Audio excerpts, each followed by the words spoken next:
বিগত কেইবাদিন ধৰি নেৰানেপেৰাকৈ বৰষুণ দি থকাৰ ফলত গহপুৰৰ দক্ষিণাঞ্চলৰ বিভিন্ন অঞ্চল ব্ৰহ্মপুত্ৰ নদীৰ বাঢ়নী পানীৰ কবলত পৰিছে।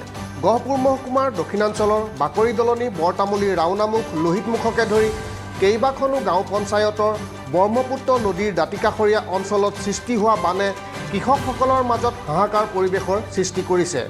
উল্লেখ্য যে আহু ধানৰ খেতিৰ ওপৰতে নিৰ্ভৰশীল দক্ষিণাঞ্চলৰ মিচিং জনগোষ্ঠীয় লোকসকলৰ আহু ধান কটাৰ সময়তে অহা বাঢ়নী পানীয়ে দুশ্চিন্তাত পেলাইছে।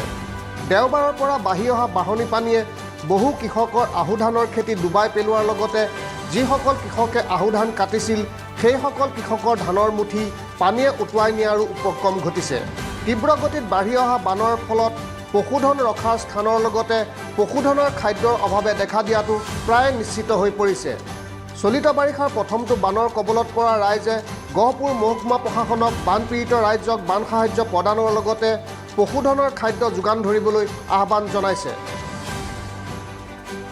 বিশেষকৈ আহু ধানৰ খেতিটো বিশেষকৈ কৰে। এইখিনি চাওক যে একে ৰাতিৰ ভিতৰত বানপানী আহি যে এনেধৰণৰ এনেকৈ সমস্যাত পেলাই পৰিছে, গতিকে এইখিনি বৰ দুৰ্ভাগ্যজনক কথা।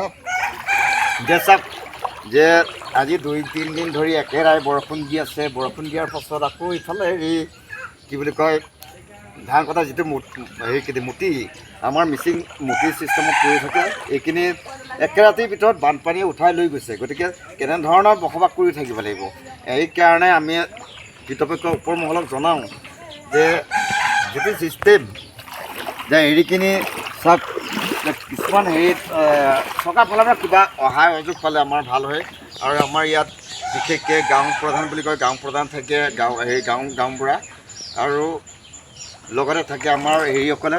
গতিকে তেওঁলোকে অকণমান আমাক চৰকাৰ ফালৰ পৰা যে বিশেষকৈ আজি আহু খেতি কৰিলেও আমাৰ খাবলৈ নাই, যে পানীয়ে উঠাই লৈ গৈছে, যে গৰু ম'হ খাবলৈ জেগা নাইকিয়া হৈ গৈছে, তেনেধৰণৰ যদি চৰকাৰৰ ফালৰ পৰা কিবা সুবিধা যাক আমাক অকণমান সহায় কৰিলে ভাল হয়। য'ত গড় বসবাস কৰি আছে তাৰ ওপৰতে আমাৰ বানপানী, আৰু গৰু ক'ত থাকিব, ছাগলী, হাঁহ, পাৰ তেনেধৰণৰ আমাৰ সমস্যাত ভুগি থাকে।